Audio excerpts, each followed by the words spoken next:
Hello folks, and welcome back. This is tutorial 4 in the series on kinematic typography.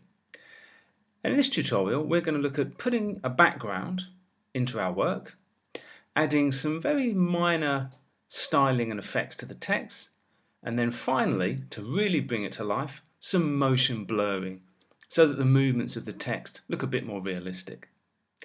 So to get started, we're going to create a background, and I'm going to go to Layer, New and Solid. White solid will be fine. Click on OK, and I'm just going to drag that now down to the bottom of the text layers, like so. Make sure the white solid's been selected and go to Effect, Generate and Gradient Ramp. If you're on CS6, you might need to go a little further down and click on Ramp. There we go. So on the gradient ramp, I'm going to go for the start colour. I'm going to use the eyedropper here and select this sort of lilac and purple colour.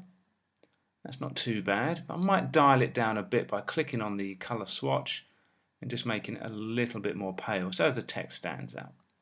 That should do. Okay, that's not too bad a background. Now let's actually give a little bit of life and styling to the text. I'm going to click on Hello, and I'm going to go to Layer, Layer Styles, and Drop Shadow. On the Drop Shadow, I'm going to open the properties here and put the distance to about 10 should do it. Don't want to overdo it too much. Usually more subtle effects I think are better. I'm going to stay on Hello, and I'm also going to add Layer, Layer Styles, and Bevel and Emboss, just to sort of give the text a bit more definition. And that should do.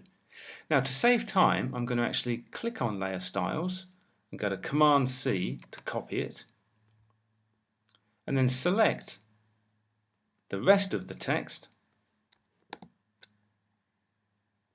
and go to Edit, Paste, and those effects are now on the text. And if you look at it, the text now has a little bit more definition. The drop shadow is useful, adds a little bit of life to it, makes the text stand out, and the bevel and emboss makes it a little bit punchier. I think the thing we need to do now though is add a bit of motion blur to the text movement, because at the moment the text is moving through space, but of course when objects move in the real world they should blur slightly before our eyes. So the fact that it's not blurring makes the movements look a bit mechanical. And again, when things when things move past us quickly in real life, like traffic or any sort of objects or an animal running, they should look like they're blurring slightly. So we're going to click on Motion Blur for all of the layers of the text, like so. And we're going to select Motion Blur here.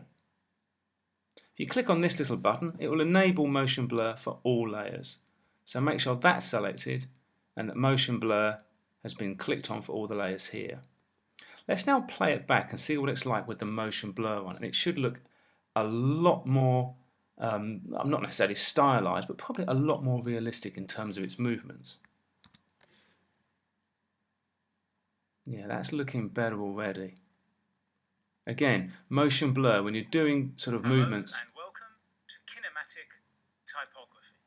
I had to stop there, nearly butted into myself, but just to sort of add to the point, it is quite important to add motion blur, I think, when objects are moving. Again, it will make things look a bit more realistic.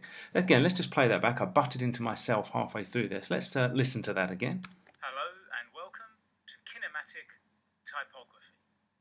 Hello and welcome to Kinematic Typography. Okay, there we go. So motion blur is the final thing you should add, and in the next tutorial we're going to push it that little bit further. See you then.